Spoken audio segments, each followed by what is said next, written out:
Good evening everyone, welcome to knowledge account. তোমাদের আজকে WBP GK booster হবার কথা। তো আজকেও আমরা 40টা খুব বাছাই করা জিকে প্রশ্ন নিয়ে তোমাদের সাথে আলোচনা করব, এবং এটা আমাদের জিকে সেট নাম্বার 11। আগের যে সেটগুলো সেগুলো তোমরা ডাব্লিউবিপি জিকে বুস্টার নামের প্লেলিস্টেই পেয়ে যাবে। তোমাদের 28শে এপ্রিল রবিবার সকাল 9টা থেকে 11টা পর্যন্ত জিকে 25, ইংরাজি 10, ম্যাথ 25 এবং জিআই 25 মিলিয়ে টোটাল 85 নম্বরের ফুল লেন্থ মক টেস্ট রয়েছে। ডাব্লিউবিপি কনস্টেবলের সিলেবাস অনুযায়ী সম্পূর্ণ ফ্রিতে সবাই এটা দিতে পারবে, এবং নিজেদের প্রস্তুতি কোথায় রয়েছে, কোন পজিশনে তোমরা সবাই দাঁড়িয়ে আছো সেটার জন্য নিজেকে বুঝতে পারবে, যাচাই করতে পারবে। এবং পিএসসি ক্লার্কশিপও যারা যারা দিচ্ছ তারাও দিতে পারবে রবিবার সন্ধ্যা 6টা থেকে 8টা। এগুলোর জন্য আমাদের অ্যাপটা তোমরা ডাউনলোড করে রাখো এবং নিজেদের নাম আর মোবাইল নাম্বার দিয়ে ফ্রি রেজিস্টার করে রাখো। ডেসক্রিপশন বক্সে অ্যাপের লিঙ্ক আছে, যদি কোথাও অসুবিধা হয় টেলিগ্রাম চ্যানেলে তোমরা জয়েন করে নিও। আর কে স্টাডি চ্যানেল তোমাদের নতুন নলেজ অ্যাকাউন্টের চ্যানেল, যেখান থেকে 7টার সময় তোমরা প্রত্যেক দিন স্ট্যাটিক জিকের ক্লাস তোমাদের ওখানে হচ্ছে, এবং আগামীকাল তোমাদের উইকলি কারেন্ট অ্যাফেয়ার্স হবে, যেটা প্রত্যেক শনিবার হয়। আর সোম বুধ শুক্র তোমাদের কিন্তু এখানে ডাব্লিউবিপির জন্য স্পেশাল ক্লাস চলছে। ইংরাজি ডাব্লিউবিপি ইংলিশ ক্লাস তোমাদের এখানে লাইভ চলছে সোম বুধ শুক্র 11টার সময়। তোমরা ক্লাসগুলো অবশ্যই জয়েন করতে পারো, অলরেডি অনেক স্টুডেন্ট ওখানে জয়েন হচ্ছে। যারা যারা জানো না, টেলিগ্রাম চ্যানেল থেকে সবকিছুর লিঙ্ক নিয়ে নেবে। তো চলো আজকের ফার্স্ট কোশ্চেন তোমাদের সামনে, সবাই উত্তর করার চেষ্টা করো দেখি, আর শেষকালে আমাকে অবশ্যই জানিও কে কত স্কোর করতে পারলে। নিচের মধ্যে কে শেষ মৌর্য শাসক ছিলেন যিনি তার সেনাপতির দ্বারা নিহত হন? কে হয়ে যাবে? বৃহদ্রথ। বৃহদ্রথ শেষ মৌর্য শাসক ছিলেন যিনি তার সেনাপতি দ্বারা নিহত হয়েছিলেন। শেষ মৌর্য শাসক বৃহদ্রথ, ভালো করে মনে রাখবে। আরো কি কি মনে রাখতে হবে এখান থেকে আমাদের? 185 খ্রিস্টপূর্বাব্দে এই বৃহদ্রথের সেনাপতি পুষ্যমিত্র শুঙ্গ তাকে মেরে দিয়েছিলেন এবং শুঙ্গ রাজবংশ প্রতিষ্ঠা করেছিলেন। আর চন্দ্রগুপ্ত শেষ নন্দ শাসক ধননন্দকে, শেষ নন্দ শাসক কে ছিলেন? ধননন্দ। তাকে চন্দ্রগুপ্ত মৌর্য ক্ষমতাচ্যুত করে 322 খ্রিস্টপূর্বাব্দে পাটলিপুত্র দখল করেন এবং মৌর্য রাজবংশ প্রতিষ্ঠা করেছিলেন। তারপরে নিচের কোন উপত্যকাটিকে প্রায় ভ্যালি অব দ্য গডস বলা হয়? ভ্যালি অব দ্য গডস বলা হয় কোন উপত্যকাকে? কুলু উপত্যকাকে বলা হয় ভ্যালি অব দ্য গডস। এই কুলু উপত্যকা ভারতের হিমাচল প্রদেশে পীর পাঞ্জাল অর্থাৎ লেজার হিমালয় আর গ্রেটার হিমালয়ের মধ্যে রয়েছে। খুব ইম্পর্টেন্ট একটা পয়েন্ট। এবং এটা মানালি আর লার্জির মধ্যে বিয়াস মানে বিপাশা নদী দ্বারা গঠিত হয়েছে।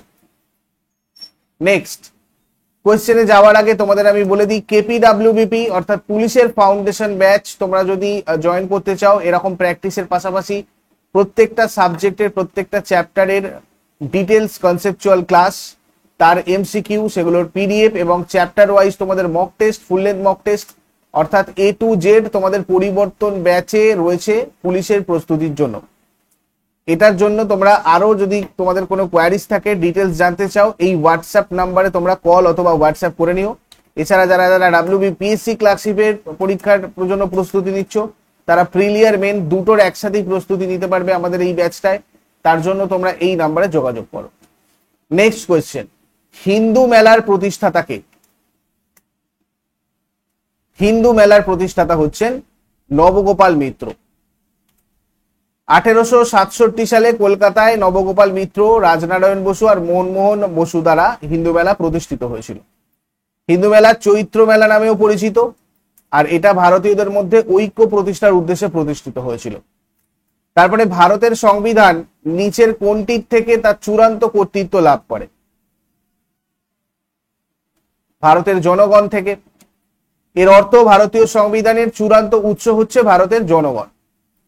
তাই ভারতীয় সংবিধান প্রস্তাবনায় we the people of India শব্দগুলো ব্যবহার করা হয়েছে। নেক্সট, নিচের কোনটি ভারতের সবচেয়ে কম ঘনবসতিপূর্ণ রাজ্য? এর মধ্যে সবচেয়ে কম ঘনবসতিপূর্ণ রাজ্য হচ্ছে তোমার অরুণাচল প্রদেশ। সিলভার ফাইবার বিপ্লব নিচের কোনটির সাথে যুক্ত? রূপালী তন্তু বিপ্লব বা সিলভার ফাইবার বিপ্লব এটা তুলার সাথে জড়িত। দেখো, তৈলবীজ উৎপাদন যদি বলে সেক্ষেত্রে তোমরা বলবে হলুদ বিপ্লব, যার জনক হচ্ছেন শ্যাম পিত্রদা। মাছ উৎপাদনের সাথে জড়িত নীল বিপ্লব। নীল বিপ্লবের জনক ডক্টর অরুণ কৃষ্ণান। তুলা মানে হচ্ছে রূপলি তন্তু বিপ্লব, আর পাট উৎপাদনের সাথে জড়িত সোনালী তন্তু বিপ্লব। তারপরে প্রথম জৈন সম্মেলন কোথায় অনুষ্ঠিত হয়? প্রথম জৈন সম্মেলন পাটলিপুত্রে অনুষ্ঠিত হয়েছিল। প্রথম জৈন সম্মেলন যেটা হয়েছিল 300 খ্রিস্টপূর্বাব্দে হয়েছিল। কোথায় হয়েছিল? পাটলিপুত্রে হয়েছিল। আর প্রধান পৃষ্ঠপোষক কে ছিলেন? চন্দ্রগুপ্ত মৌর্য। এর সভাপতি ছিলেন কে? স্থূলভদ্র। আর দ্বিতীয় জৈন সম্মেলন কত সালে হয়েছিল? 512 খ্রিস্টাব্দে বল্লবীতে সংগঠিত হয়েছিল। তারপরে দেখো, উপরাষ্ট্রপতি না থাকলে এবং রাষ্ট্রপতির পদ শূন্য হলে কে ভারপ্রাপ্ত রাষ্ট্রপতি হন? উপরাষ্ট্রপতি না থাকলে এবং রাষ্ট্রপতির পদ শূন্য হলে ভারপ্রাপ্ত রাষ্ট্রপতি হন সুপ্রিম কোর্টের প্রধান বিচারপতি। নেক্সট, নিচের কোনটি অস্থিসন্ধিতে জমা হলে প্রদাহ সৃষ্টি হয়, যেটা বাতের অন্যতম রূপ বা গাউটের কারণ? Uric acid. তারপরে পাখুই বন্যপ্রাণী অভয়ারণ্য ভারতের নিচের কোন রাজ্যে অবস্থিত? পাখুই বন্যপ্রাণী অভয়ারণ্য এটা রয়েছে তোমার অরুণাচল প্রদেশে। পাখুই বন্যপ্রাণী অভয়ারণ্য উত্তর পূর্ব ভারতের অরুণাচল প্রদেশের পূর্ব কামেং জেলায় পূর্ব হিমালয়ের পাদদেশে রয়েছে। পাখুই বন্যপ্রাণী অভয়ারণ্য পাক্কে বন্যপ্রাণী অভয়ারণ্য নামেও পরিচিত, যেটা অরুণাচল প্রদেশে অবস্থিত। এটা 2001 সালে পাখুই বন্যপ্রাণী অভয়ারণ্য এবং 2002 সালে পাখুই টাইগার রিজার্ভ হিসাবে অনুমোদিত হয়েছিল। তারপরে ঝিলিমিলি কয়লা ক্ষেত্র ভারতের নিচের কোন রাজ্যে অবস্থিত? ঝিলিমিলি কয়লা ক্ষেত্র কোথায় রয়েছে? ছত্তিশগড়ে রয়েছে ঝিলিমিলি কয়লা ক্ষেত্র। তারপরে নিচের কোনটি ভারতের বৃহত্তম স্বাদু জলের হ্রদ? ভারতের বৃহত্তম স্বাদু জলের হ্রদ কোনটা? উলার হ্রদ। কেন্দ্রশাসিত অঞ্চল জম্মু আর কাশ্মীরের বান্দিপোরা জেলায় অবস্থিত উলার হ্রদ ভারতের বৃহত্তম স্বাদু জলের হ্রদ। পুলিকট হ্রদ হচ্ছে অন্ধ্রপ্রদেশের তিরুপতি জেলায় অবস্থিত ভারতের দ্বিতীয় বৃহত্তম লবণাক্ত জলের উপহ্রদ। আর ডাল লেক যেটা, এটা হচ্ছে তোমার জম্মু আর কাশ্মীরের শ্রীনগরে অবস্থিত একটা স্বাদু জলের হ্রদ। আর টিটিকাকা হ্রদ এটা তোমার দক্ষিণ আমেরিকার বলিভিয়া আর পেরুর মধ্যে রয়েছে। তারপরে 1924 সালের কানপুর বলশেভিক ষড়যন্ত্র মামলায় নিম্নলিখিতগুলির মধ্যে কাকে অনুপস্থিতিতে অভিযুক্ত করা হয়েছিল? মানবেন্দ্রনাথ রায়কে। খুব ইম্পর্টেন্ট একটা পার্সোনালিটি। এনার আসল নাম কি? আসল নাম নরেন্দ্রনাথ ভট্টাচার্য। তিনি অনুশীলন সমিতির সক্রিয় সদস্য ছিলেন আর 1920 সালে তাশখন্দে কমিউনিস্ট পার্টি প্রতিষ্ঠা করেছিলেন। মানবেন্দ্রনাথ রায় প্রথম 1934 সালে ভারতের সংবিধান রচনার জন্য গণপরিষদের গঠনের প্রস্তাব দিয়েছিলেন। তারপরে মিজোরাম এর ফাউংপুই নিচের কোন নামে পরিচিত? মিজোরামের ফাউংপুই ব্লু মাউন্টেন নামে পরিচিত। ফাউংপুই মিজোরামের সর্বোচ্চ শৃঙ্গ। আর এই ফাউংপুই জাতীয় উদ্যান তোমার রয়েছে মানে হচ্ছে মিজোরামে। এটা এশিয়াটিক ব্ল্যাক বিয়ার, তারপরে slow loris, stump tailed macaque, বাঘ, গোড়াল, ক্যাপট ল্যাঙ্গুর, চিতাবাঘের মতো স্তন্যপায়ী প্রাণীর বাসস্থান আর কি। তারপরে লোকায়ুক্ত কে নিয়োগ করেন? লোকায়ুক্ত নিয়োগ করেন রাজ্যপাল। ভারতের লোকপালের চেয়ারম্যান ভারতের রাষ্ট্রপতি দ্বারা নিযুক্ত হন। তারপরে দেখো, নিচের কোন ভিটামিন রক্ত জমাট বাঁধতে সাহায্য করে? রক্ত জমাট বাঁধতে সাহায্য করে ভিটামিন কে। ভিটামিন কে হচ্ছে ভিটামিনের এমন একটি গ্রুপ যেটা শরীরের রক্ত জমাট বাঁধার জন্য প্রয়োজন এবং ক্ষত নিরাময়ে সাহায্য করে। ভিটামিন কে এর রাসায়নিক নাম হচ্ছে ফাইলোকুইনন। তারপরে ভারতের প্রথম কোথায় হাইব্রিড পিচ তৈরি করছে BCCI? Hybrid pitch BCCI hybrid pitch তৈরি করছে ধর্মশালাতে। কোন দল প্রাইম ভলিবল লিগ 2024 শিরোপা জিতেছে? প্রাইম ভলিবল লিগ 2024 শিরোপা কোন দল জিতেছে? কালিকাট হিরোজ।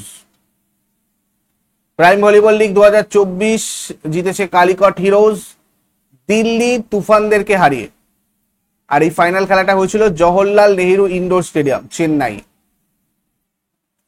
নিচের কোনটি ভারতের পেট্রো রসায়ন কেন্দ্র নয়? পেট্রো রসায়ন কেন্দ্র নয় বলেছে কোনটা, তো তাহলে সেক্ষেত্রে আমাদের কোনটা হয়ে যাবে? রাউরকেল্লা। দেখো রাউরকেল্লাটা উড়িষ্যায় রয়েছে, এটা একটা ইস্পাত কারখানা। বাকি কোয়ালি, জামনগর, ম্যাঙ্গালোর এগুলো সব কটা এক একটা পেট্রো রসায়ন কেন্দ্র। নেক্সট, ভারতের নিচের কোন উপকূলীয় সমভূমিতে কয়াল পাওয়া যায়? কয়াল পাওয়া যায় মালাবার উপকূলে। এটা উপকূলীয় রেখার সমান্তরালে অবস্থিত অগভীর উপহ্রদ। কেরালার উপকূল অঞ্চল মালাবার উপকূল নামে পরিচিত। মহারাষ্ট্র আর কর্ণাটকের উপকূলীয় অঞ্চল কোঙ্কণ নামে পরিচিত। আর উড়িষ্যার উপকূল উৎকল উৎকল নামে পরিচিত। তারপরে মধ্যপ্রদেশের মালঞ্জখন্ড নিচের কোন খনিজ উৎপাদনের সাথে যুক্ত? তামা উৎপাদনের সাথে যুক্ত এই মালঞ্জখন্ড। এই মালঞ্জখন্ড মধ্যপ্রদেশের বালাঘাট জেলার একটা শহর। মধ্যপ্রদেশে অবস্থিত তামার খনি অন্যান্য যেগুলো রয়েছে সেগুলো হচ্ছে তোমার মালঞ্জখন্ড, শীতলপানি, গিধরি ধরলি, জাট্টা, গারোহি ডোংরি এগুলো। তারপরে দেখো মহাভাষ্য কে লিখেছেন? মহাভাষ্যটা লিখেছেন পতঞ্জলি। এই মহাভাষ্য গ্রন্থটা শুঙ্গ রাজবংশের সময় পতঞ্জলি রচনা করেছিলেন। পাণিনি লিখেছিলেন অষ্টাধ্যায়ী গ্রন্থ, আর অমর সিংহ অমরকোশ নামক গ্রন্থটা রচনা করেছিলেন। তুলসীদাস বিখ্যাত রামচরিতমানস রচনা করেছিলেন। তারপরে নিচের কে রাজ্য অর্থ কমিশন গঠনের ক্ষমতাপ্রাপ্ত? রাজ্য অর্থ কমিশন গঠনের ক্ষমতাপ্রাপ্ত কে হয়ে যাবে? রাজ্যপাল। ভারতীয় সংবিধানের 243 আই নম্বর আর্টিকেল অনুযায়ী রাজ্যপাল প্রতি 5 বছর অন্তর রাজ্য অর্থ কমিশন কিন্তু গঠন করে। আর রাজ্যের পঞ্চায়েতগুলোর আর্থিক অবস্থা খুঁটিয়ে দেখার জন্য রাজ্য অর্থ কমিশনটা গঠন করা হয়। তারপরে ভারতে লিগনাইটের বৃহত্তম উৎপাদক কোনটা? লিগনাইটের বৃহত্তম উৎপাদক হচ্ছে তোমার তামিলনাড়ু। এই নেভেলি শহর তামিলনাড়ুর সবচেয়ে বড় লিগনাইট উৎপাদনকারী। লিগনাইট বাদামি কয়লা নামে পরিচিত। তারপরে হাইকোর্টের বিচারপতিদের কে শপথ বাক্য পাঠ করান? হাইকোর্টের বিচারপতিদের শপথ বাক্য পাঠ করান রাজ্যের রাজ্যপাল। ভারতীয় সংবিধানের 219 নম্বর আর্টিকেল অনুযায়ী হাইকোর্টের সমস্ত বিচারপতিকে সংশ্লিষ্ট রাজ্যের রাজ্যপাল শপথ বাক্য পাঠ করান। তারপরে ঠেলাগাড়ি কোন শ্রেণীর লিভার? ঠেলাগাড়ি দ্বিতীয় শ্রেণীর লিভার। নিচের কোনটি ভারতের দীর্ঘতম বাঁধ? ভারতের দীর্ঘতম বাঁধ কোনটা? হীরাকুদ বাঁধ। এটা ভারতের দীর্ঘতম বাঁধ, যার মোট দৈর্ঘ্য 25.79 কিলোমিটার। হীরাকুদ বাঁধ মহানদীর উপর অবস্থিত। আর তেহরি বাঁধ ভারতের সর্বোচ্চ বাঁধ, যার উচ্চতা 260.5 মিটার। তারপরে কর্ণাটক মালভূমির উত্তরের উচ্চভূমি নিচের কোন নামে পরিচিত? কর্ণাটক মালভূমির উত্তরের উচ্চভূমি নিচের কোন নামে পরিচিত? মালনাদ। কর্ণাটক মালভূমি দুটো ভাগে বিভক্ত, মালনাদ আর ময়দান। কর্ণাটক মালভূমির উত্তরের উচ্চভূমি মালনাদ নামে পরিচিত এবং দক্ষিণের অংশ ময়দান নামে পরিচিত। কর্ণাটক মালভূমির সর্বোচ্চ শিখর হচ্ছে তোমার বাবা বুদান পাহাড়ের মুলানগিরি। আর কর্ণাটক মালভূমিতে যোগ জলপ্রপাত এবং শিব সমুদ্রম জলপ্রপাত রয়েছে। এই অঞ্চলেই ব্রহ্মগিরি পাহাড় থেকে কাবেরী নদী উৎপত্তি লাভ করেছে। তারপরে সংবিধানের 112 নম্বর অনুচ্ছেদ অনুযায়ী নিম্নলিখিতগুলির মধ্যে কোনটি সংসদে উপস্থাপিত হয়? বার্ষিক আর্থিক বিবৃতি বা অ্যানুয়াল ফিনান্সিয়াল স্টেটমেন্ট। বার্ষিক আর্থিক বিবৃতির মাধ্যমে কনসোলিডেটেড ফান্ড, তারপর হচ্ছে তোমার কন্টিনজেন্সি ফান্ড, আর হচ্ছে পাবলিক অ্যাকাউন্ট, এই তিনটে অংশের অধীনে সরকারের প্রাপ্তি আর অর্থ প্রদানের হিসাবটা দেখানো হয়। বার্ষিক আর্থিক বিবৃতি রাষ্ট্রপতিকে সংসদে উপস্থাপন করতে হয়। তারপরে প্রতি বছর জাতীয় ভোটার দিবস কবে পালিত হয়? জাতীয় ভোটার দিবস পালন করা হয় 25শে জানুয়ারি। আলো বিভিন্ন রঙে বিভক্ত হওয়ার ঘটনাকে কি বলা হয়? বিচ্ছুরণ। নিচের কোনটি সিন্ধু নদীর গভীরতম গিরিখাত? সিন্ধু নদীর গভীরতম গিরিখাত হয়ে যাবে তোমার গিলগিট। এটা সিন্ধু গিরিখাত নামেও পরিচিত। গিলগিট গিরিখাত হিমালয়ের গভীরতম গিরিখাত, আর এটা নাঙ্গা পর্বতের কাছে রয়েছে। তারপরে নিম্নলিখিত কোন শিখ গুরু পূর্ববর্তী গুরুদের সমস্ত কাজ সংগ্রহ করেছিলেন এবং শ্লোক আকারে সেটা সংকলন করেছিলেন? গুরু অর্জুন দেব। গুরু অঙ্গদ গুরুমুখী বর্ণমালার প্রচলন করেন। গুরু রামদাস পাঞ্জাবের অমৃতসরের স্বর্ণ মন্দির নির্মাণ করেছিলেন। শিখ ধর্মের প্রতিষ্ঠাতা আর প্রথম গুরু গুরু নানক লঙ্গর ব্যবস্থা শুরু করেছিলেন। আর গুরু গোবিন্দ সিং খালসা আর পঞ্চকয়ের প্রচলন করেছিলেন। ইলেকট্রন আবিষ্কারকারী প্রথম বিজ্ঞানী কে? ইলেকট্রন আবিষ্কারকারী প্রথম বিজ্ঞানী কে হবে? J J Thomson. 1897 সালে এই জে জে থমসন ক্যাথোড রশ্মি নিয়ে গবেষণা করার সময় ইলেকট্রন আবিষ্কার করেছিলেন। ফল পাকানোর জন্য নিচের কোন গ্যাস ব্যবহার করা হয়? ইথিলিন ব্যবহার করা হয় ফল পাকানোর জন্য। উইলিয়াম জোন্স কাপ কোন খেলার সাথে যুক্ত? বাস্কেটবল। রঞ্জিত সাগর বাঁধ একটি বিশাল বহুমুখী নদী পরিকল্পনা, এটা কোন নদীর উপর অবস্থিত? রাভি। রঞ্জিত সাগর বাঁধ থেইন বাঁধ নামেও পরিচিত, এটা পাঞ্জাব রাজ্যের রাভি বা ইরাবতী নদীর উপর পাঞ্জাব সরকার দ্বারা নির্মিত হয়েছিল। নিচের প্রোগ্রামগুলির মধ্যে কোনটি একটি spreadsheet editor? Spreadsheet editor MS Excel. OMR এর পূর্ণরূপ কি? ওএমআর মানে হচ্ছে তোমার অপটিক্যাল মার্ক রেকগনিশন। কোন বলিউড অভিনেতা লতা মঙ্গেশকর অ্যাওয়ার্ড পেতে চলেছেন? অমিতাভ বচ্চন। তো এগুলো ছিল তোমাদের আজকের টপিক, আজকের 40টা প্রশ্ন। আজকের টপিক তোমাদের, আজকের এই কোয়েশ্চেন গুলো তোমাদের ইজি ছিল, মিডিয়াম ছিল না হার্ড ছিল, সেটা অবশ্যই তোমরা আমাকে কমেন্টে জানিও। আর আগামীকাল তোমাদের সন্ধ্যাবেলা 6টা থেকে হবে তোমার হচ্ছে জিকে ম্যারাথনের ক্লাস। লাইভ ক্লাসটা হবে, 200টা জিকে ম্যারাথন আমরা ওখানে আলোচনা করব। সবাই অবশ্যই জয়েন করে নিও ঠিক 6টার সময়। আমি টেলিগ্রাম চ্যানেলে তোমাদের লিঙ্ক শেয়ার করে রাখবো। Thank you so much. Next ক্লাসে আবার সবার সাথে কথা হচ্ছে। Good night.